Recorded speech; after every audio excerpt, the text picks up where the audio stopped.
Welcome to Childcare Conversations, the podcast where early childhood leaders like you get real-world strategies, honest talk, and a whole lot of support.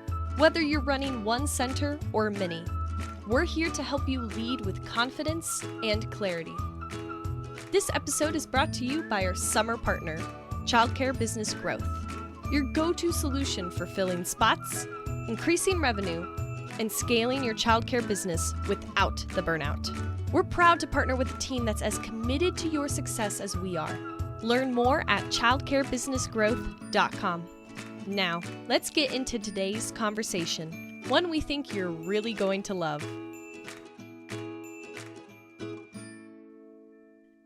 Well, today's episode is brought to you by South Texas, and we are so excited to bring Lily on and to have a conversation about building family legacy and that unexpected kind of reward that comes from working with folks you've known, well, not quite all your life, but, at least since high school.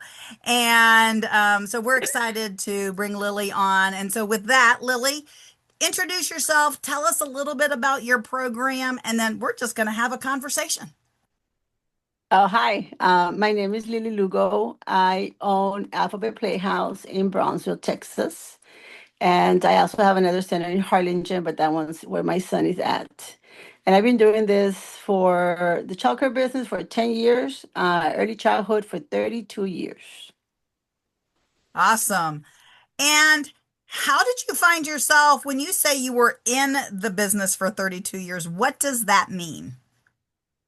I started as a work study at the TSC lab school. I was not studying childcare. I was studying to be a substance abuse counselor. I wanted to be a social worker. That was always my dream. Okay. But my mother was the cook. So you kind of do that, but now it's pacifiers and bottles. Trying to help people no longer need their pacifiers and bottles. Yes, but I think I was a little bit too young for that. So it kind of scared me off when I would go to the AA meetings and everybody was still kind of drunk. Yeah, so that really wasn't for me. But they offered me a work study job because I was always there. And at that time, the actual girls that were studying childcare couldn't handle the children. And I went in, they told me what to do, and apparently I did really well because I became the teacher aide for the pre-K teacher. And after that, I was moved to Head Start because I wanted to be a caseworker, a social worker, but I was still too young, according to them, because I had no children. I was 19. So I became a teacher aide, then a teacher. Then eventually I got my opportunity to apply for a caseworker in Head Start, but at the same time, I applied for the CCS subsidy program, and I got the position there. Thanks to Christian, because he was 6 months old, and apparently because I had the parent experience, they hired me. I love that Who knew story. Your baby could get you a job? Yes, exactly. Babies could get you a job? So I was there for 6 years. Eventually I was a supervisor for 3 years. And then we got the opportunity to go work for a grant at UTB at that time, which is now UTRGV. And we were doing a research grant for daycares. We were trying to prove if we gave quality training, the children would do better. So we both got certified to do research, and also that's where my training consulting became. We would train the teachers. We did that for 3 years. I took a year off to finish school, and I did finish my sociology degree with 18 hours of childcare. And right after I graduated, there was a position open for the coordinator for the board office for Cameron Works, and I applied and I got it. So I did that for 7 years. And again, I was a little bit not bored, but the challenge was no longer there. Okay, so real quick, for those who are listening who are not exactly sure everything that Lily said because you aren't from Texas. So Lily did some work with Head Start, then went to do some research with a local university in the southern part of Texas. And then from there, she went to run one of the state agencies ish. They're a little different in Texas than most states that does So, the quality improvement program. So if you are a child care block grant fundee anywhere in the country, your state probably manages it differently. Texas definitely does it its own way. And Lily was in charge of one county. But again, Texas counties aren't the same as other states. And so this is not a small county. And it is definitely a unique county. And a lot of that is because of geography. So, all right. So I did my little insert.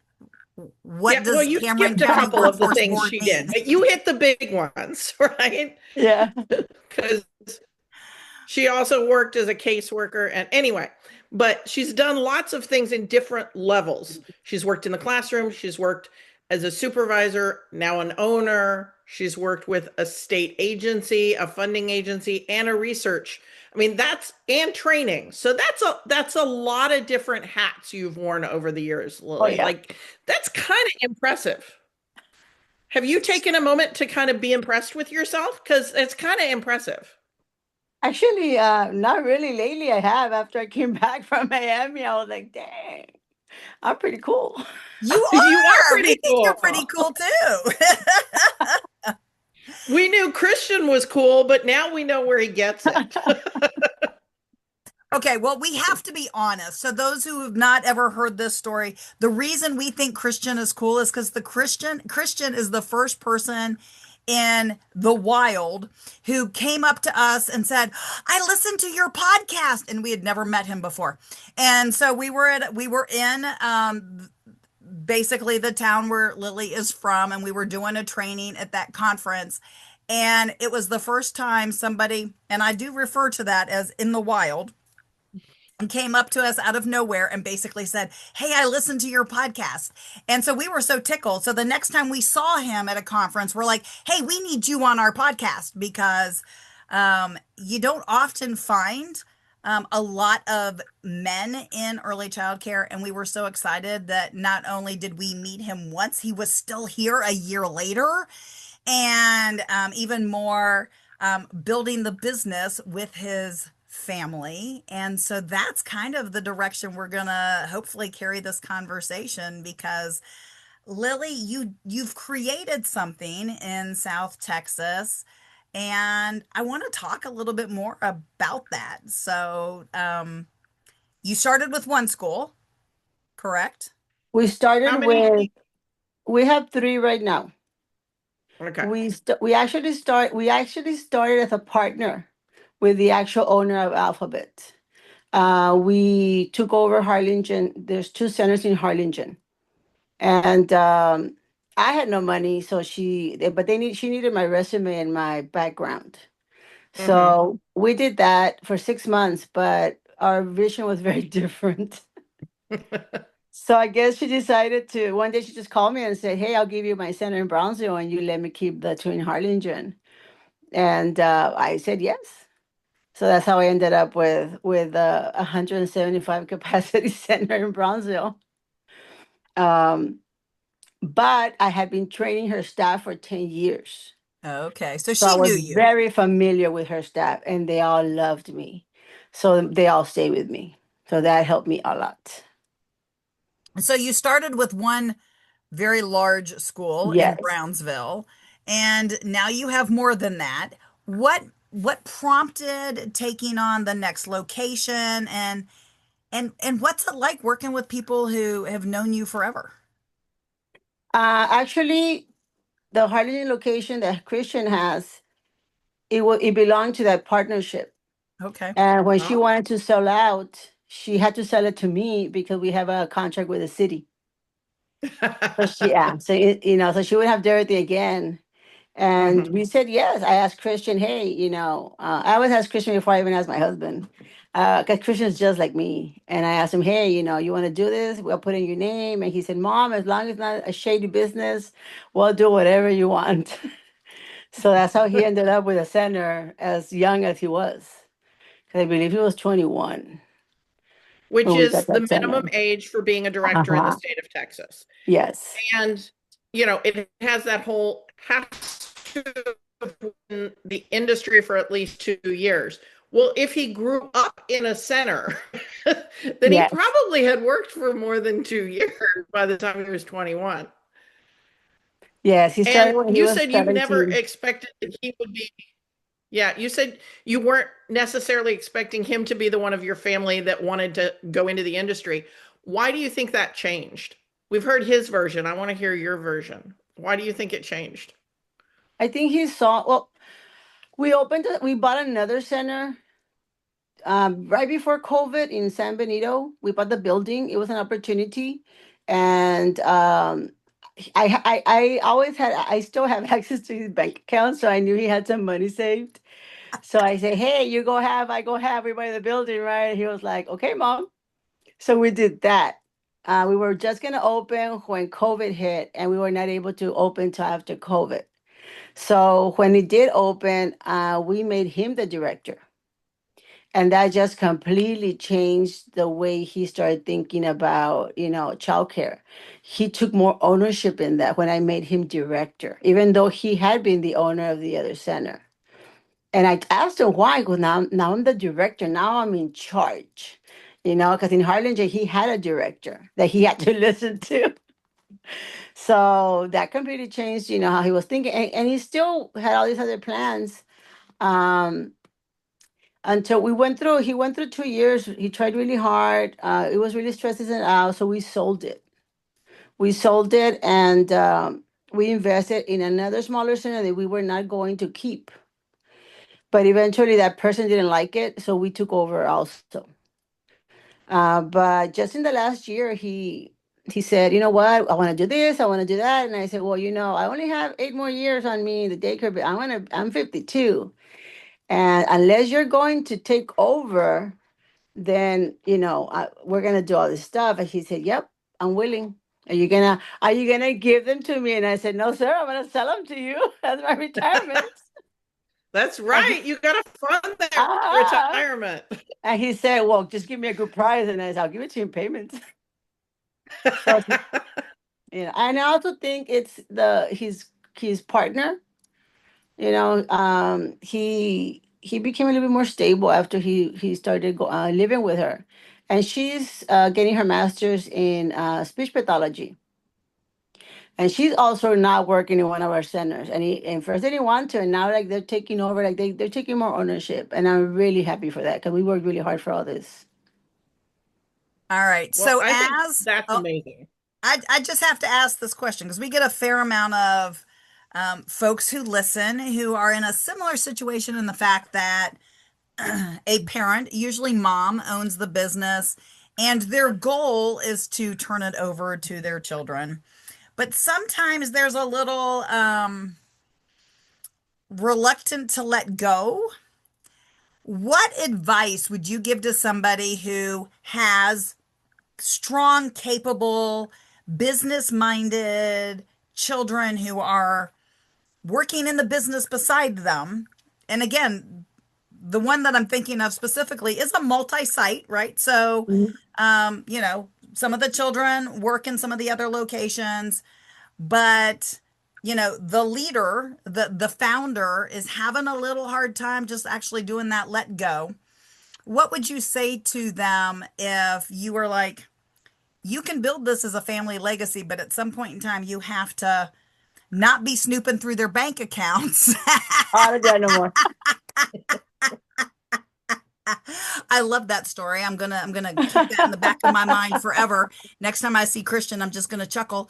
But in the meantime, what would you say to somebody who is really struggling with letting go? I've never really micromanaged anybody, not even my children.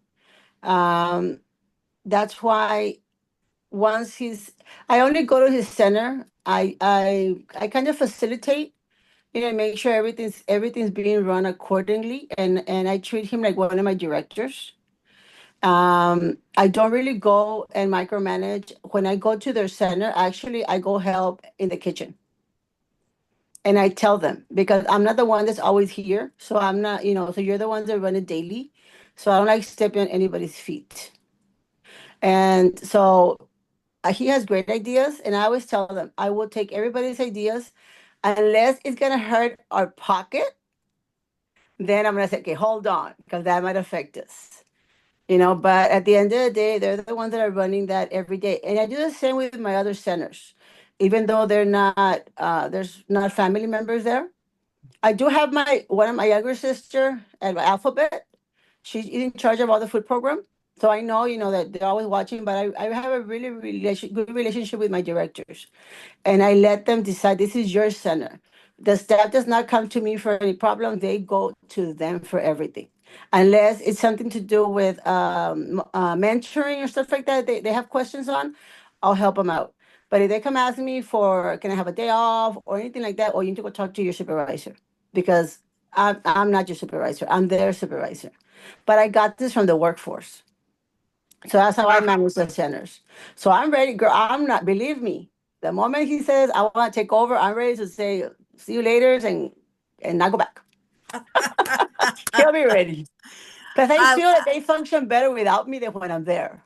I love that. I love that because I think that's such Yeah. great real life practical and simple advice, which is I'm their boss, but they're your boss. And I just Yeah. think that's a great little nugget of information. Carrie, you look like you want to ask a I question. was just going to say that is something for every owner who is not an owner director to keep in mind.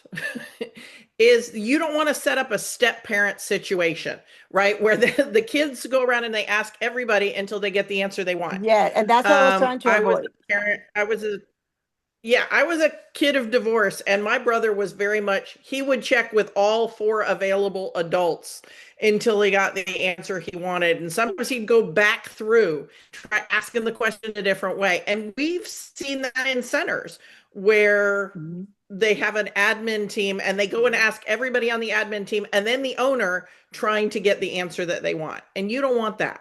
No. That's not good. But I So think the way you mentioned it, I think is what's key, and that is telling the staff person, well, you need to go check with them. And I think that's the piece that sometimes the owners kind of forget, which is like they may not answer or they may even ask a question about, oh, well, what did so and so say? But I like the fact that you didn't even answer it. You're just like, no, Yeah. you And go that's talk to that person. something I feel a little bit bad, but I'm like, no, because I don't let it, because I'm trying to avoid, conflict. Yep. Plus, I don't want to take the authority out of the directors. Well, I think that I think that's a that's great wonderful. point because we get a lot of people who are conflict avoidant. And so I love the fact that your view is you do this so that you're avoiding conflict. Mhm. So I think that everybody who might be listening that identifies themselves as conflict avoidant may not view that response as that. But I think that's a great point that you are avoiding conflict because you're like, that's not my monkey. Go talk, go Yeah, talk and to the director. even Christian does that at his center. When I go to his center, I'm Christian's mom. They don't even know my name. Everybody just calls me Christian's mom. And the staff goes to the director. They don't go to him. I mean, she'll discuss. We'll have, we're always in communication, always. But for example, today I haven't even called that I'm not going yet. And no one's called me because everybody's running, doing what they're supposed to do. And I'll just show up suddenly. Yep. Well, I think we could have another 45 minutes conversation about the things that you've learned having gone in your very interesting career path. And I wanted to do another episode where we talk about working with one of your best friends. Oh yeah. But we've taken a lot of your time already today. So I want to be a little bit respectful and say that if you need somebody who can help you with your program and you're in South Texas, please definitely reach out to Lily and she's there to help you. She will travel. Uh, and I think she's a great resource to owners and to directors. And please use her as such, especially if you are having some issues with cultural understanding with Hispanic populations. She's helped us with that a little bit already, and we've only known her, what, a month and a half, 2 Yeah. months? So definitely use Lily as a resource. We'll put her contact information in the doobly-doo. And Kate, you want to wrap us up? Absolutely. She So does not want to wrap us up. She is laughing because she doesn't like the doobly-doo. sometimes Carrie says things that just make me kind of chuckle, and doobly doo and other words often make that happen. So, anyway, we know that you got something from this episode, and we know that there is somebody who you have met at a conference who absolutely needs to hear Lily's advice on working and building that legacy. So, share the show, leave a review, and we can't wait to see you on our next episode. Thanks for tuning in. We love bringing you real talk and fresh insight from the world of early childhood education. Be sure to follow us on social media to stay connected and catch all of the latest episodes. And if you're planning a conference, training, or special event, Kate and Carrie would love to speak to your audience. You can learn more about their keynote sessions and workshops at kateandcarrie.com. If you learned something today, share the show and leave us a review below. We'll see you next time on Childcare Conversations.